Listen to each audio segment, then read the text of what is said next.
नमस्कार,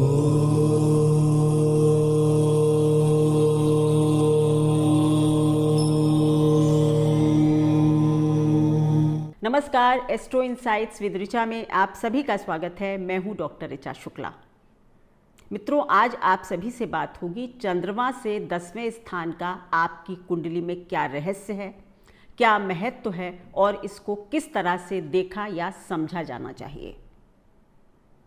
लग्न से 10वां स्थान जो है वो हमारी कुंडली का सबसे बड़ा स्थान होता है, 10th हाउस, क्योंकि ये सबसे प्रकाशित भाव है और इस भाव से ही हमको अपने कर्मों की गति यानी शारीरिक कर्म किस तरह से हम एग्जॉस्ट करेंगे, क्या काम करेंगे, किस तरह से हमारा सोशल प्रोजेक्शन होगा, क्या हमारा स्टेटस होगा, यानी कि कुंडली की पूरी एक ताकत 10वें घर में जाकर कहीं ना कहीं सिमट जाती है।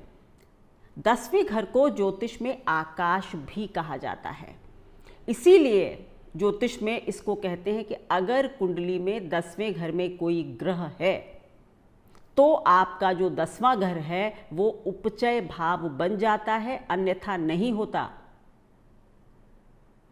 3, 6, 11 रहते हैं। अगर 10वें घर में ग्रह नहीं है तो 10वें घर को उपचय मत मानिए। मतलब ये कि जब कोई ग्रह जाएगा तभी वो 10वें घर को एक्टिवेट करेगा और वो आपके स्टेटस को बहुत ऊपर ले जाने के लिए कारगर साबित होगा। तो ये तो हमारे शरीर की बात हुई। आज मैं बात करूंगी हमारे मन की, यानी कि हमारे चंद्रमा की। इससे पहला जो वीडियो मैंने डाला था वो चंद्र वर्सेस लग्न कुंडली पर ही डाला था। आपको वो वीडियो पहले देखना होगा अगर आप इस वीडियो को अच्छे से समझना चाहते हैं। उसका डिस्क्रिप्शन में मैं लिंक दे दूंगी। क्योंकि चंद्रमा जो है वो हमारा सूक्ष्म शरीर है, या इसको कह सकते हैं मन। और चंद्रमा की एक खास बात ज्योतिष में ये है कि क्योंकि मन के पास रिटेनिंग पावर होती है, यानी मन जो है वो हमारी मेमोरी को स्टोर कर सकता है। सो चंद्रमा यानी कि हमारे पिछले जन्मों से चली आ रही जो मेमोरीज हैं वो चंद्रमा दिखा सकता है, बता सकता है। या हमारा मन सबसे ज़्यादा कहाँ अटका रहेगा या पिछले जन्मों से भी अटका रहा है, वो भी चंद्रमा की स्थिति बता देती है। चंद्र की अगर इतनी इम्पोर्टेंस ना होती तो फिर ज्योतिष में हमारा राशि, नक्षत्र, गुण मिलान सब चंद्र पर आधारित ना होते। सो ये मेरी अपनी एक ओरिजिनल रिसर्च है कि चंद्रमा से 10वां स्थान जो होता है वो असीमित संभावनाओं का स्थान होता है, हाईएस्ट पॉइंट ऑफ इमेजिनेशन होता है। आप उस स्थान से सबसे ज़्यादा मानसिक शक्ति प्राप्त करते हैं। और आज के बाद ये आप अपने लोगों की सभी हॉरोस्कोप में लगाकर देखिए तो आपको पता चलेगा कि ये कितना ठीक है। आकाश जैसी संभावनाएं उस स्थान में हो जाती हैं जो हमारे मन से 10वां घर हो जाता है। इसको आप ये भी कह सकते हैं कि हमारा सबसे ज़्यादा हाईएस्ट पॉइंट ऑफ मानसिक स्ट्रेंथ, हाईएस्ट पॉइंट ऑफ मानसिक लगाव, अटैचमेंट भी उसी स्थान से हो जाता है जो कि हमारा चंद्रमा से 10वां घर होता है। और चौथी बहुत इंपॉर्टेंट बात कि चंद्रमा से 10वां घर जो है वो हमारे मानसिक कर्मों को भी दिखाता है, यानी कौन से कर्म हमारे पिछले जन्मों से चले आ रहे हैं, कहाँ पर हम क्या सोच रखते हुए हमारी मृत्यु हुई थी। चलिए शुरू करती हूँ। सबसे पहले देखेंगे कि अगर चंद्रमा लग्न में ही बैठा है, यहाँ पर आप ये प्लीज़ अभी कुछ नहीं सोचेंगे किस राशि में है, शत्रु में है, मित्र में है, कुछ नहीं। सिर्फ अगर चंद्रमा आपकी कुंडली में पहले घर में है तो आपका चंद्रमा से 10वां स्थान 10वां घर ही बन जाएगा। ठीक है, यानी कि आप अपने पिछले जन्मों में सबसे ज़्यादा क्या सोच रहे थे कि अगला जन्म मैं अपने करियर को ऊपर उठाने के लिए लूँगा, या मैं अगले जन्म में बहुत ऊंचाइयां छूऊंगा, ये सोच था आपका, तो इस जीवन में आपको जो सबसे ज़्यादा मानसिक लगाव होगा वो अपने करियर से होगा। आपके पिता के स्टेटस से भी आपको वो लगाव हो सकता है। आपको आपके करियर से, आपके कर्मों से ही आपको मानसिक शक्ति प्राप्त होती है। मतलब अगर चंद्रमा लग्न में है और आप अच्छा कार्य नहीं कर रहे सॉरी, या फिर आपका जो कार्य व्यवसाय है वो आपके मन के हिसाब से नहीं चल रहा तो सच मानिए आप बहुत फ्रस्ट्रेटेड रहेंगे। आपको लगेगा कि आपके पास कोई ताकत नहीं है। आपकी सारी की सारी मानसिक ताकत आपको प्राप्त होती है अपने कर्म से, और आप हमेशा सदैव उसी विषय में सोचेंगे, इससे ज़्यादा कुछ हो ही नहीं सकता, और उसको आकाश की तरह उठाने की आपकी दिली इच्छा होगी। अब अगर चंद्रमा दूसरे स्थान में होगा, दूसरे स्थान में चंद्रमा होगा तो चंद्रमा से 10वां घर आपका 11वां घर बन जाएगा। आपकी कुंडली का 11वां घर जो है वो आपके चंद्रमा से 10वां घर बन जाएगा। यानी कि आपका पूरा फोकस या आपकी पूरी मानसिक ताकत जो है वो या तो अपने भाई बहनों से मिलती है, आपको बड़े भाई बहनों से मिलती है, या आप ये भी कह सकते हैं कि आपको अपनी डेली इनकम या जो सोर्स ऑफ इनकम होता है वो आपको बहुत मानसिक ताकत देता है, या आप ये कह सकते हैं आपको लाभ, अर्निंग के विषय में आप सदैव सोचते रहते हैं और उसको बढ़ाने के लिए सदैव प्रयत्नशील रहते हैं। आपका मन उसी दिशा में लगता है। मतलब नेटवर्किंग, भाई बहन और पैसा या इनकम आपकी मानसिक ताकत होती है।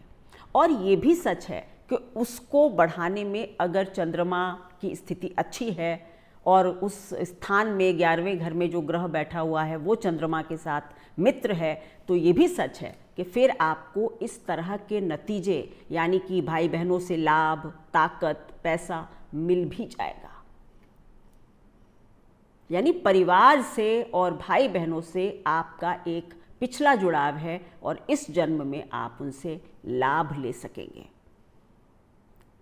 अगर चंद्रमा आपका तीसरे घर में बैठा हुआ है तो आपका 12वां घर जो है वो चंद्रमा से 10वां स्थान हो जाता है।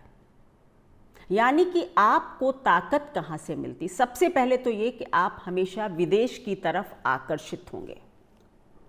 यात्राओं से, आश्रम से जुड़ने से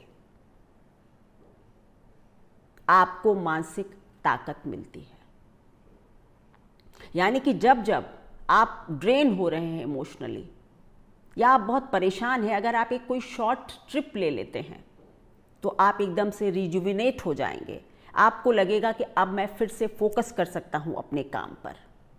आपके लिए विदेश का जो तत्व होता है वो आपके दिमाग में हमेशा चलता रहता है। कहीं ना कहीं आप विदेश में जाकर कार्य करने की एक अंदरूनी इच्छा रखते हैं। सदैव आप ये चाहते हैं कि काश मैं भी बाहर जाके काम करता। अब ये होगा या नहीं ये आपकी कुंडली के और ग्रह निर्धारित करेंगे।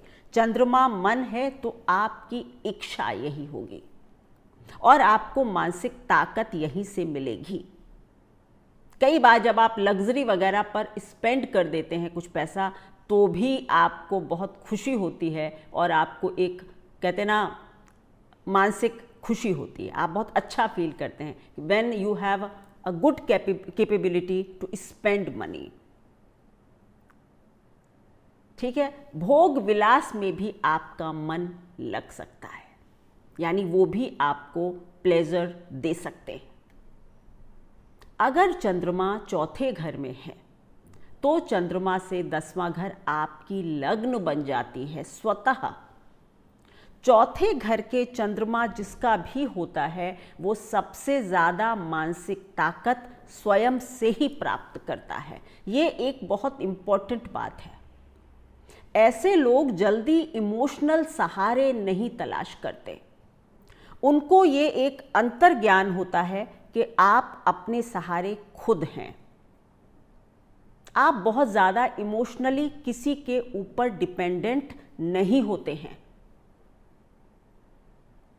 आपको अपने ग्रैंड चिल्ड्रन से भी बहुत मानसिक खुशी या मानसिक ताकत आप प्राप्त कर सकते हैं। आपके लिए सदैव खुद को ऊपर उठाना, खुद के व्यक्तित्व को आकाश जैसा बड़ा कर देना आपकी एक दिली ख्वाहिश होती है। आपके अंदर एक माँ जैसे नर्चरिंग क्वालिटीज़ होती हैं। आपके संपर्क में जो भी आएगा उसके अंदर आपको लेकर एक अच्छी भावना अवश्य होगी, एक मदरली, भले ही आप पुरुष हो। लेकिन लोग अगर आपसे जुड़ेंगे तो आपका व्यक्तित्व एक ऐसा व्यक्तित्व होगा कि लोग कहेंगे कि we feel very good when we connect with you. तो आपके साथ जो भी, और ये जो लोग आपको फीडबैक देते हैं कि आपसे मिलकर उनको अच्छा लगता है, आप उनकी बहुत केयर करते हैं, ये चीज़ें, ये फीडबैक भी आपको बहुत ताकत देती है। पर सबसे ज़्यादा ताकत आप स्वयं से प्राप्त करते हैं और आप सदैव खुद को चेंज करने की, ट्रांसफॉर्म करने की, आगे बढ़ाने की कोशिश करते हैं। अगर चंद्रमा 5वें घर में होगा तो आपका 10वां घर, चंद्रमा से 10वां घर आपकी कुंडली का दूसरा घर बन जाएगा। आप लोग कहाँ से मानसिक ताकत प्राप्त करते हैं? धन से, संचित धन से। आपके मन में पिछले जन्म की एक अधूरी इच्छा है धनी होने की। आपको सबसे ज़्यादा अगर कोई चीज़ ताकत देती है, कॉन्फिडेंट फील कराती है, तो वो आपका बैंक में रखा हुआ पैसा है, आपकी फाइनेंशियल स्टेट है। दूसरा, आपको आपके पारिवारिक संस्कारों से भी बहुत ताकत मिलती है। यानी आप कहाँ डिपेंड करते हैं इमोशनली? आप इमोशनली डिपेंड करते हैं अपनी फैमिली, इमीडिएट फैमिली, जहाँ पर आपने जन्म लिया है। और अगर सेकंड हाउस अच्छे इम्पैक्ट में है तो आपको आपकी फैमिली से बहुत अच्छे संस्कार मिले हैं और उनको आप बखूबी इस जीवन में यूज़ करेंगे। आप अपनी वेल्थ को बढ़ाने के लिए हर कुछ करेंगे। अगर पॉजिटिव इन्फ्लुएंस में होगा सेकंड हाउस तो अच्छे रास्तों से धन कमाएंगे, और अगर इल इन्फ्लुएंस में होगा तो फिर आप किसी भी बाय हुक और बाय क्रुक, लेकिन धन आपको ताकत देता है, परिवार आपको ताकत देता है। यानी धनी होने की आपकी असीमित रूप से धनी होने की आपकी अंदरूनी इच्छा है। अगर छठे घर में चंद्रमा बैठता है तो ये तीसरे घर, जो आपकी कुंडली का तीसरा घर है, वो 10वां घर बन जाता है। यात्राएं, यात्राएं और यात्राएं।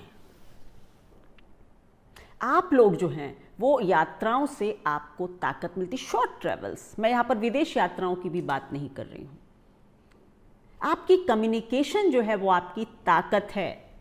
आपकी कम्युनिकेशन स्किल्स आपकी ताकत है। और आप सबसे ज़्यादा ताकत कहाँ से प्राप्त करते हैं? अपने मित्रों से। आप मित्रों के मामले में बहुत धनी हो सकते हैं। बहुत अच्छे परिवारों के मित्र आपके मतलब दोस्त हो सकते हैं, परिवार उनका बहुत अच्छा हो। और आपकी इच्छा भी ये रहती है कि आप सदैव ऊंचे घराने के लोगों से मित्रता करें। सो आपकी कम्युनिकेशन, आपके मित्र और यात्राएं आपकी ताकत की पूंजी है। मतलब मानसिक ताकत यहीं से प्राप्त होती है आपको। और आप सदैव अपनी नेटवर्किंग को बढ़ाने की कोशिश करते हैं। ऐसे लोग मतलब उनकी इच्छा ही एक रहती है कि मैं सोसाइटी के लिए कुछ काम इस जीवन में अवश्य करूं। और सोशल सर्विस भी आपको एक, कहते हैं ना, मेंटल हाई देता है, क्योंकि आपका 10वां घर तीसरा घर बनता है। आपका पुरुषार्थ, आपकी मेहनत, आपका सोसाइटी के लिए किया गया काम, ये आपको अच्छा फील कराता है, मानसिक ताकत देता है। अगर 7वें घर में आपका चंद्रमा बैठा हुआ है तो आपका चंद्रमा से 10वां घर आपका चौथा घर बन जाता है। यानी कि आपको सबसे ज़्यादा मानसिक ताकत आपको अपनी माँ से मिलती है। जी हाँ, और अगर उसमें कोई ग्रह बैठा हुआ है तो फिर आप वो कारकत तो देख लें, उस ग्रह से रिलेटेड व्यक्ति से या उस घर से जहाँ का वो मालिक है उस जगह से भी आपको मानसिक ताकत प्राप्त होगी। पर क्योंकि अभी मैं केवल और केवल भाव से बात कर रही हूँ, तो आपको सबसे ज़्यादा ताकत जो है वो अपनी माँ से प्राप्त होगी। माँ के पास, माँ का जो इमोशनल कनेक्ट है वो आपको जीवन में बहुत स्ट्रॉन्ग बनाता है। And you have a deep internal connection with your mother. आपकी ये एक बहुत इच्छा रहती है कि आपकी माँ जो है वो बहुत मतलब जानी पहचानी हो। आपकी माँ बहुत जनरली आपकी माँ अच्छी हो, सॉफ्ट हो, केयरिंग हो, ये आपकी इच्छा होती है। और अगर चौथा घर पाप प्रभाव में नहीं होगा तो आपकी माँ ऐसी ही होगी भी। सो पहली शक्ति आपको मिलती है माँ से। माँ के लिए आप आकाश जैसा माँ का स्थान हो जाता है, मतलब माँ सबसे बड़ी है आपके लिए। इसीलिए 7वें घर के चंद्रमा को कहते हैं कि एक ही स्त्री रहती है आपके जीवन में, यानी माँ को आप इतना बड़ा दर्जा देते हैं, तो जब पत्नी आती है तो फिर थोड़ा सा टसल हो सकती है। दूसरा, आपका घर, आपका जो कंफर्ट जोन है वो भी आपकी मानसिक ताकत बढ़ाता है। आप घर पे रहकर अगर काम करते हैं तो हो सकता है आप ज़्यादा क्रिएटिव हों। ये और बात है कि कुछ देर में आप वहाँ बोर हो जाएंगे, फिर बाहर निकल के थोड़ी देर रिजुविनेट होंगे, लेकिन घर, आपका जो कंफर्ट जोन है वो भी आपको मानसिक ताकत देता है। अगर आपका चंद्रमा 8वें घर में है, अगर चंद्रमा 8वें घर में है तो फिर आपका कुंडली का 5वां भाव आपकी बन जाती है 10वां घर। इसका मतलब ये होता है कि आप अपनी सबसे ज़्यादा मानसिक ताकत अपनी क्रिएटिविटी से, अपने एक्सप्रेशन से पाते हैं। और जब कभी भी आपको क्रिएटिव होने का या एक्सप्रेस करने का मौका नहीं मिलता तो आप फ्रस्ट्रेट होते हैं। आप अपने बच्चों से, आप अपने ज्ञान से, आप अपनी नॉलेज से सबसे ज़्यादा ताकत पाते हैं। 8वें घर के चंद्रमा को क्यों खराब कहा जाता है? इसीलिए कि अगर वो कहीं इल इन्फ्लुएंस में आ गया, अकेला 8वें घर का चंद्रमा इतना खराब नहीं करता है, लेकिन अगर उस पर कोई क्रूर ग्रहों की दृष्टि है, कुछ है, तो फिर आपका सेल्फ एक्सप्रेशन जो है वो बहुत कमज़ोर होता है और आप मानसिक रूप से बहुत कमज़ोर रहते हैं। या आपकी नॉलेज, यानी कि आपके ज्ञान में ब्रेक होगा, एजुकेशन में वो हो सकता है, आपके बच्चे आपको इमोशनल टर्बुलेंस में डाल सकते हैं। सो अगर अच्छी स्थिति में है तो आप अपनी नॉलेज से, अपने बच्चों से, अपने सेल्फ एक्सप्रेशन से आप ताकत महसूस करते हैं। आपके लिए अपने पैशन को फॉलो करना बहुत बड़ी बात है। अगर आप ये नहीं करेंगे तो आप जीवन में कभी भी अच्छा फील नहीं करेंगे। आपके जीवन में कुछ पूर्व पुण्य भी आप कुछ हो सकता है ऐसे करके आए हों कि वो भी कभी कभी आपके अकाउंट में क्रेडिट हो जाएं, यानी पूर्व पुण्यों की ताकत भी आपके पास हो सकती है। अगर चंद्रमा 9वें घर में होगा आपकी कुंडली में तो फिर आपका छठा घर जो है वो उसका 10वां घर बन जाता है। आप कहाँ से ताकत प्राप्त करते हैं? आप विरोध से ताकत प्राप्त करते हैं, कंपटीशन से ताकत प्राप्त करते हैं। मतलब आपके लिए अगर कोई चैलेंजेस नहीं है लाइफ में तो आप खुश नहीं हैं। आपके जीवन में जब चैलेंजेस आते हैं तो आप अच्छा परफॉर्म करते हैं। कहीं ना कहीं आपकी ये इच्छा भी है कि इस जीवन में मैं काफ़ी सारे चैलेंजेस लूँ, खुद को प्रूव करूँ, सोसाइटी के लिए कुछ काम करूँ। इस तरह की चीज़ें आपको हाइक देती हैं, मेंटल ताकत देती हैं। आपको आपके पिताजी के जो कर्म हैं या पिताजी का जो स्टेटस है वो भी आपको मेंटल हाइक दे सकता है कि भाई I am son of so and so, मतलब आपकी एक ताकत होती है। आपके पिताजी काफ़ी स्ट्रगल से आगे आए होंगे और आप उनसे बहुत प्रभावित हो सकते हैं। ये और बात है कि आपके और उनकी मानसिकता मिलती है या नहीं मिलती, वो अलग बात, लेकिन आप अपने पिता से प्रभावित हो सकते हैं। अगर आपका चंद्रमा 10वें घर में है तो आपका चंद्रमा से 10वां घर 7वां घर आपकी कुंडली का बन जाता है। आपको सबसे ज़्यादा मानसिक ताकत प्राप्त होती है अपनी स्पाउस से। पति या पत्नी, स्त्री या पुरुष की बात नहीं हो रही, मतलब अपने स्पाउस से आपको बहुत मानसिक ताकत प्राप्त होती है, या आपका स्पाउस आपका इमोशनल एंकर होता है। आई थिंक ये राइट वर्ड है जो मैं बहुत समय से सोच रही थी। मानसिक ताकत पाना तो एक अलग बात है कि जो भी मैंने अभी तक बताया है कि अगर चौथे घर में, मतलब चौथा घर 10वां घर बन जाता है तो माँ इमोशनल एंकर हो जाती है। जो भी मैंने अभी बताया तो वो emotional anchor is the right word. तो आपका इमोशनल एंकर अगर 10वें घर में चंद्रमा है तो आपका इमोशनल एंकर आपकी वाइफ है या आपका पति है, स्पाउस है। आप सबसे ज़्यादा अच्छा, कंफर्टेबल उसकी कंपनी में महसूस करते।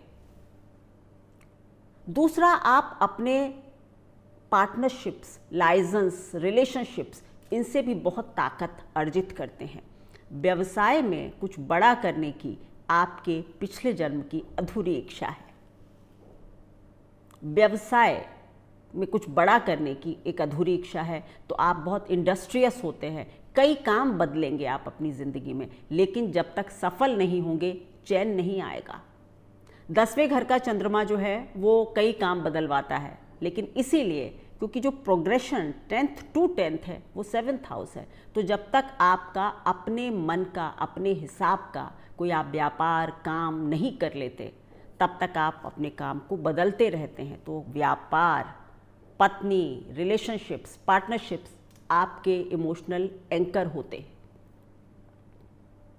अगर 11वें घर में आपका चंद्रमा बैठा हुआ है तो फिर 8वां घर आपका बन जाता है 10वां घर चंद्रमा से। इसका मतलब है कि ऑकल्ट, रिसर्च आपको बहुत ताकत देते हैं। आप कहीं ना कहीं पिछले जन्मों में भी आप ऑकल्ट से जुड़ना चाहते थे, कोई रिसर्च अधूरी छोड़कर आए थे, तो आप इस जीवन में ये अवश्य करना चाहेंगे। सच मानिए, आपकी एक अंदरूनी इच्छा होगी कि कुछ ऐसा करूं, मैं कोई नई चीज़ खोज दूं, या मतलब एक रेस्टलेसनेस होगी कि क्या ऐसा करूं कि मतलब मैं एकदम चमक कर ऊपर आ जाऊं। कई बार क्योंकि 8वां घर 10वां घर बन जाता है, तो अगर चंद्रमा शुभ प्रभाव में नहीं होगा या फिर 8वें घर में क्रूर ग्रह होंगे, तो फिर आपकी मेंटल स्थिति के लिए ये अच्छा नहीं हो सकता, थोड़ा सा मुश्किल कर सकता है। आप हमेशा हो सकता है नेगेटिव थॉट से घिरे रहें, पर अगर पॉजिटिव होगा तो रिसर्च, आपका इंट्यूशन अच्छा हो सकता है। आपका ससुराल पक्ष से भी जुड़ाव हो सकता है। ससुराल पक्ष आपकी इमोशनल एंकर हो सकता है। अगर चंद्रमा 12वें घर में बैठा है तो आपका 9वां घर आपका चंद्रमा से 10वां घर बनता है। आप सबसे ज़्यादा इमोशनल ताकत जो है वो आप अपने पिता से प्राप्त करते हैं। आपके पिता जो हैं वो आपके इमोशनल एंकर हो सकते हैं। कहीं ना कहीं आपका पिछले जन्मों से अपने पिता से एक अंदरूनी जुड़ाव रहा है, और इस जीवन में पिता के लिए आपके मन में एक अजीब सी मतलब प्रेम है, इज्जत है। और पिता का यानी धर्म, पिता, दूर देशों की यात्राएं, बच्चों के बच्चे, इस तरह के जो भाव हैं ये आपके इमोशनल एंकर हो सकते हैं, यानी पिता आपके इमोशनल एंकर हो सकते हैं। आप धर्म के ज्ञान में, फिलॉसफीज़ में, हायर लर्निंग की तरफ आपका सबसे ज़्यादा झुकाव होगा। हो सकता है पूरे जीवन आप कुछ भी करें, लेकिन आप हमेशा चाहेंगे कि मैं किस तरह से अपनी सोल को इवॉल्व करूं, हायर लर्निंग में जाऊं, ये आपकी अंदरूनी इच्छा होगी। तो चंद्रमा से 10वां घर हमारा इमोशनल एंकर है।